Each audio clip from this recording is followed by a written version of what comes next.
recording. Okay. Yeah, it's almost like it's almost like when we're doing like our demos in the garage all over again. We're like, are you recording? Yeah, you got it. All right, 1, 2, 3.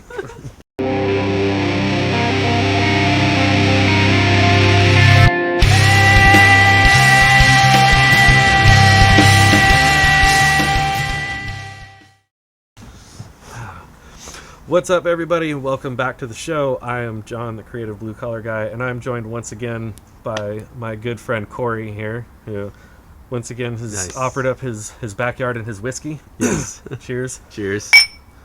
So today we're going to do one of my, I guess, kind of monthly segments that I like to call Bands You've Probably Never Heard of.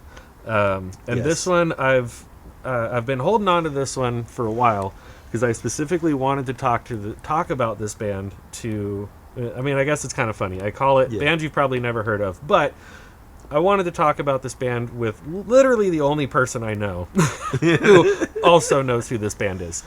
And we're talking about Fair to Midland. Fair to Midland. Fair to Midland. So, quick little bit of background on this and how we even became aware of them. I believe they'd put out some demo albums, self-funded albums on their own, but they very briefly were on a record label called Surgical Strike Records that is owned by Serj Tankian, the lead singer of System of a Down. Yes. Who had a side project, Serj Tankian. Yes, he did. So he still operates as a solo artist. He's butting heads with the guys in System of a Down a little bit. Enough that they can tour, but they can't write new music together. So I don't know if he even still has the record label. I don't know what's going on with that, but he had a record label, and this was the first band he signed. Yeah. And I think their song actually got onto Rock 105.3 back when we used to listen to public radio. Yeah. And I'm drawing a blank of the name. It was Dance of the Manatee. Dance of the Manatee. So their EP, I was a truck driver at the time, and I was driving a truck way before my creative years, and I remember Dance of the Manatee came on Rock 105.3, and I was like, who is this band? And I researched and I found their album, but it was their EP, and the audio was bad. It wasn't as it sounded like they recorded it in their band room on like an 8-track. It was different. It was like longer versions of stuff. It was like multiple songs that were like way different. But I was like, hold on. Then they came out with an actual full length album that had basically a lot of those previous songs that were basically modified to make them better, even professionally recorded, produced. Yeah, the quality was better, everything. Yeah, so I believe they were the first band that Serj Tankian signed to his label. Yeah. So they got that one and only song on the radio. You were driving a parts truck for a grading contractor. Yeah. I don't remember where I was working at the time, but I think I was still like listening to the morning show on Rock 105.3 at the time, so I would still kind of hear some of the music and some of the stuff. Now, by the grace of God, we have streaming and things where you get to choose what you get to listen to without hearing cheesy morning DJs and commercials and whatever. But and waiting for that one song to play. They're like, it's coming up. You hold the tape player up to the speaker and hit record, and you're like, DJ, stop talking! You're ruining my intro. Yeah. So I remember we both heard about this band, and I think my friend Kyle was with us too, and I can't necessarily remember why, but I think we were in a Best Buy, and I think you two were both looking for that CD, because it hadn't been released yet. Yeah. The album had not come out yet, but you had both heard of it, and you're both looking for it, and you're like, are you looking for Fair to Midland too? And he's like, yeah, and we're like asking the employees, and like, I don't see anything. We're like, okay, I guess it's not out yet.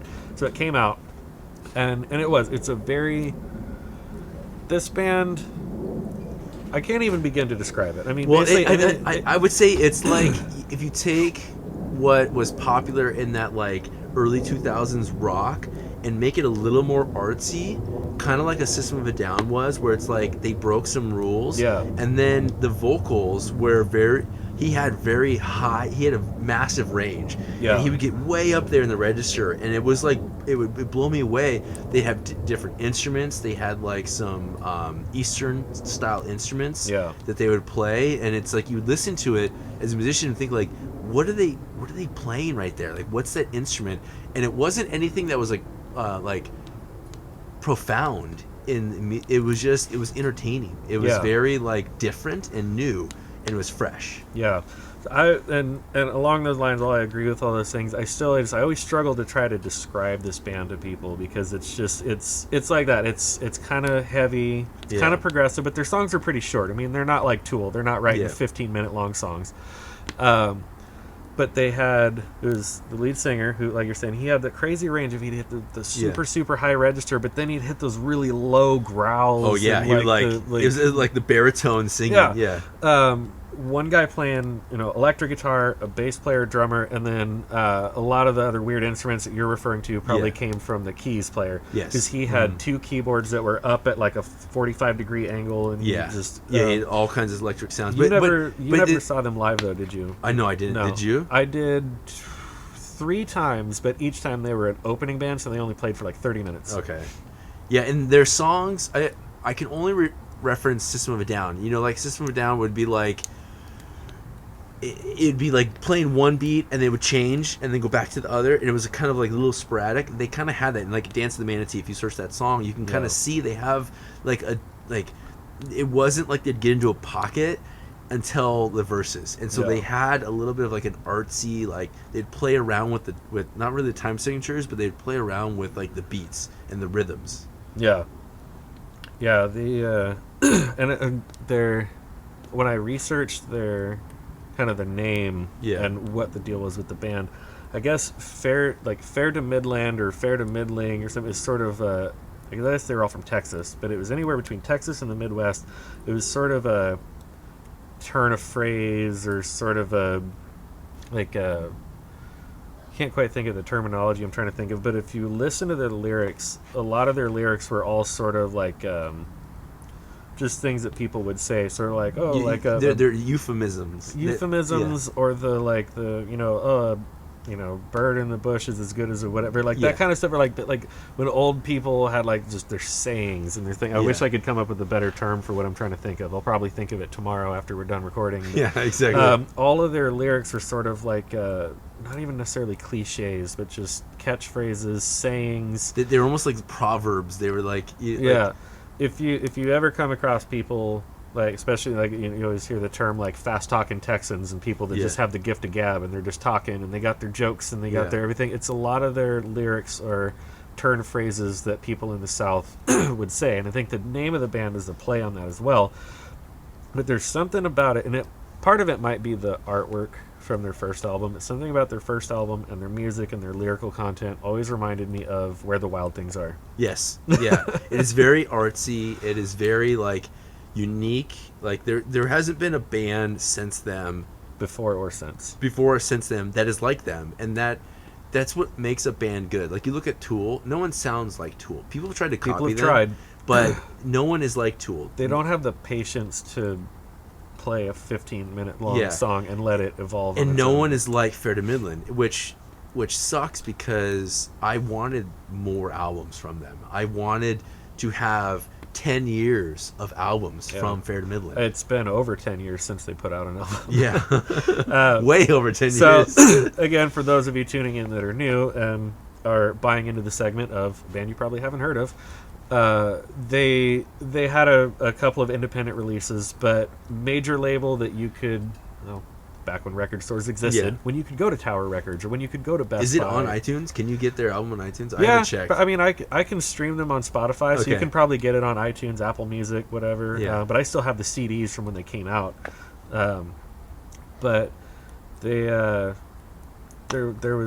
there's just nothing like them, and they had their independent releases they did prior. They had 2 albums that they made on a major label, but even their second album was no longer on Surgical Strike Records. So I'm curious if the record label dissolved, or if they had a falling out with the label or with Surge or whatever. Yeah. When they put out their second album, Arrows and Anchors, it's absolutely phenomenal, because it was, sometimes bands will do one of 2, maybe one of 3 things. One, they'll be like AC/DC, and they'll just make the same album over and over again for 40 years. Yes. And you know what? Whether you love ACD or whether you hate AC/DC, they have their fan base, and when they play an arena, they sell that place out. Yes. So love them or hate them, they found their audience. Yeah. They make the same album over and over. You don't have to love their music, but they sell out arenas. Okay, that's one. 2 is you change your sound, and people either love it or hate it. So you become like Incubus. Oh, God. That could be a whole other episode, because I know everybody watching this knows who Incubus is, but we would just spend an entire episode talking about the Incubus album Science, which I know none of you have heard of. Yes, Science and Make Yourself was amazing. But that was where they... Then it kind of... I got love for Morning View. I lost them after that. Basically, Yeah. after their bass player Dirk Lance left. Yeah. But I digress. Yeah, but there's so, like you're saying, there's so many bands that adapt over the years, and they either do it well or they don't. Yeah, and so like you either stick to your own sound and you hold your fan base. If you want the 13-year-old girl to buy your album, you then have to adapt. And Like when all the Taylor Swift fans were freaking out that Tool knocked Taylor Swift off the charts and they had no idea who that band was. Yes. It's like some old guys from the 90s are like making a comeback. Like, like, what is Fear Inoculum? it's like, okay, I understand they haven't made an album in like, Yeah. what was it, 13 years. But and it's like... well, then they hit iTunes. iTunes never, is like, what the heck? They never stopped touring. I mean... Yeah. But so anyway, so they only did 2 major label releases. Their second album, Arrows and Anchors, it was like the perfect... It's everything that a musical fan could ever hope for I was from a waiting band. for it. It picked up... It literally... It's almost like if you're watching a trilogy of movies. Let's go back. We're watching Star Wars Episode 4, A New Hope. Yes. Okay. Their first album, first major label album, the title is super long, and I'm not going to remember it off the top of my head. Yeah. It was like Stories of the something... whatever. Yeah. That was Episode 4, New Hope. Arrows and Anchors was Empire Strikes Back. It just picked up right where the movie left off. It's perfect. And then you're like... It's the perfect companion. What's next? But then, imagine, you get A New Hope, you get Empire Strikes Back, but Return of the Jedi doesn't exist. Yeah. Because the band disappeared. And, like, literally disappeared.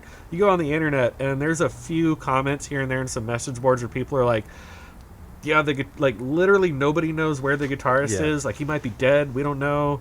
The drummer and the bass player quit and went to play for other bands. One of them went to play for 10 years. We'll probably talk about them in an episode soon. And it's one of those, like, but listen, you guys... They went into total obscurity. Like, all of them just dropped off the face of the earth. And people are like... Like, what happened to this band? You had a gold mine of a band of, like, these guys that came together and made music that didn't sound like anything else. And it's like...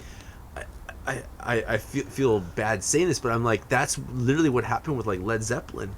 You were like, it's something new, and like Tool was that, and Rush was that, and all these great bands, and it's like Fair to Midland. It's like they didn't get to become what they could become. Yeah, like literally, like think about like these guys to continue to make music together and melding more and more together and making great music. They from their first album as a musician that I am a stickler with.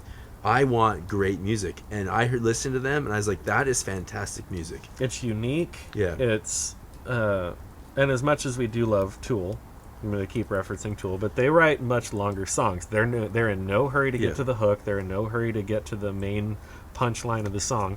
But just a band like that their songs were short and straight to the point, but they were unique. They were creative. It was like the melodies were great to listen to. Yeah. Like the patterns in the percussion. It was like the synth stuff that the keys player added on. Because that, I mean, they could have just been a 4-piece rock band, and they would have been great. Their singer had just, like I said, that great range of the high register to the low growls.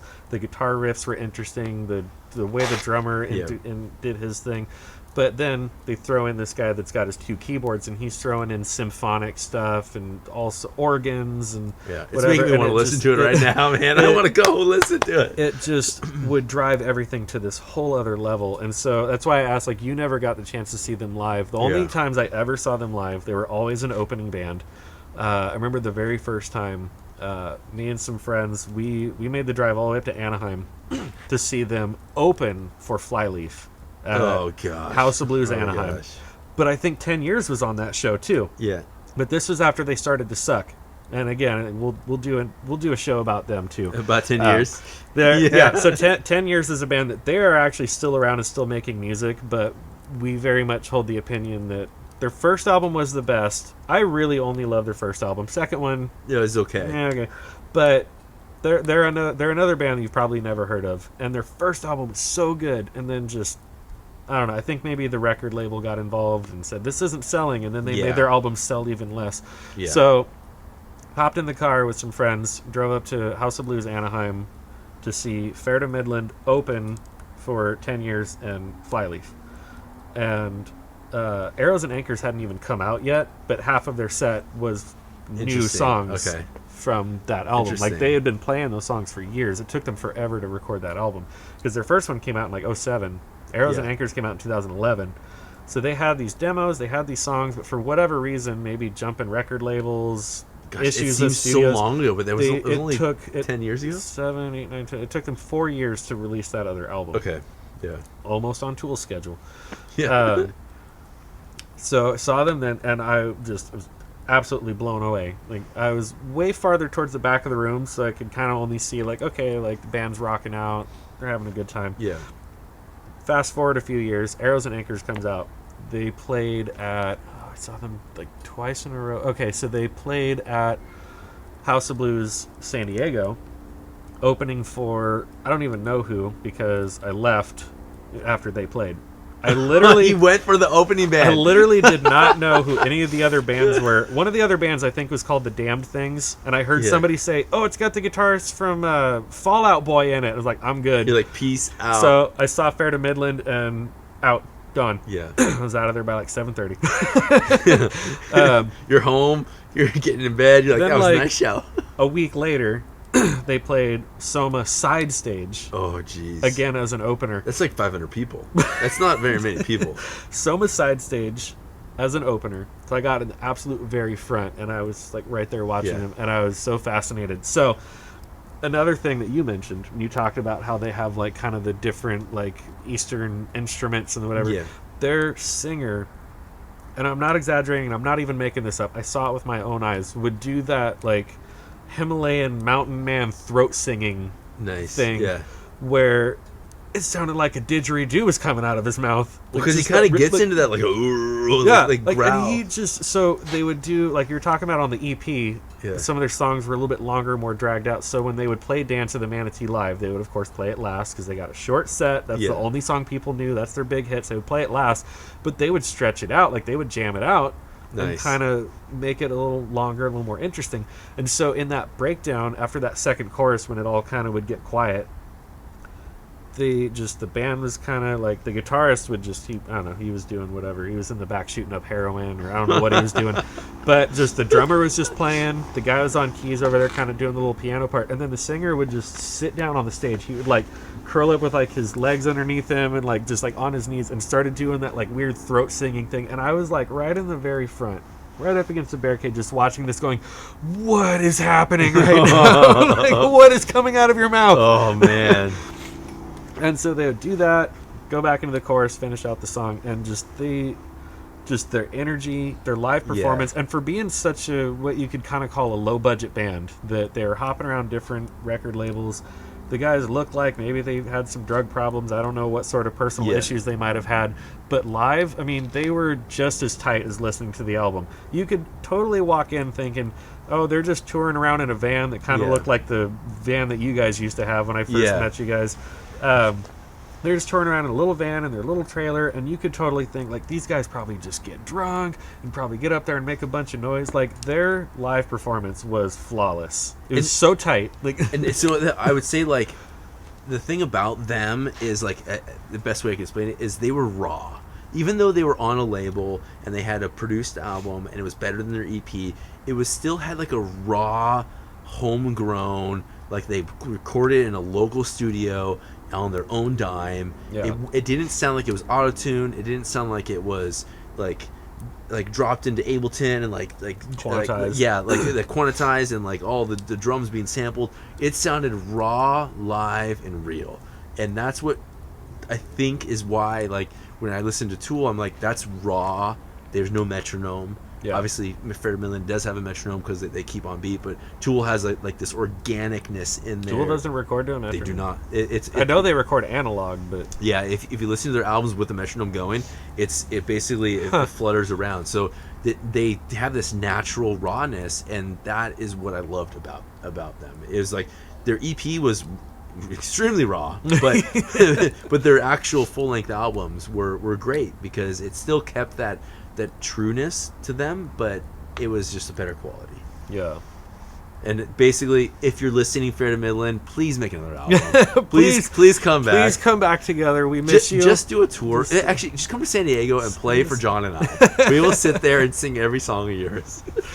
Yeah, so again, just as far as the bands that you've probably never heard of, I highly recommend I use Spotify, use Apple Music. Yeah, I Apple think Music, so. yeah. I know for me on Spotify, their albums are on there. I own the CDs at home. The one thing I will say, and you should actually look into this after the fact and see if it's different for you. When I listen to the CDs, well, I should say just for the first album, the album that has Dance of the Manatee on it, when I listened to the CD, it had those interlude tracks in it, where it was kind of like a long instrumental portion and then the song would start up. When I listened to it on Spotify, those instrumental parts are cut out. I can't really figure out, like, I can't even logically think of a reason why that would be. It's probably each song is a radio edit, maybe? Yeah, so that's the only thing is I would say is actually maybe, I understand you want to pay for your streaming service. Nobody buys CDs anymore. You probably can't even find their albums on vinyl because it's like a weird. You can buy it from thing. iTunes. You can still buy music from iTunes. But I think if you can muster up the money to buy their first album, it would be much better because there's longer instrumental interludes in there that just tie the songs together where the whole album eventually kind of feels like one long song rather than a bunch of songs that were just sort of slapped together. Like there's like a theme, like a movie with a beginning, middle, and end that carries through. But I always get bummed about that when I'm at work because I own their albums, I have their CDs, but when I'm at work, I'm using Spotify because it's easy. Just throw in an earbud, I got my phone, and those parts are just missing every time. And I'm yes, those little musical interludes. So definitely check out Fair to Midland. I'll see what I can find to link. I mean, they probably don't have a YouTube. If you use Spotify, Apple Music, whatever, you could probably link them to iTunes Music where they can buy the album. To all sorts of stuff. Highly recommend you check out bands you've never heard of. Kory, thanks again for opening up your backyard here, and we'll definitely be back for some more episodes again. So cheers. Check out Fair to Midland.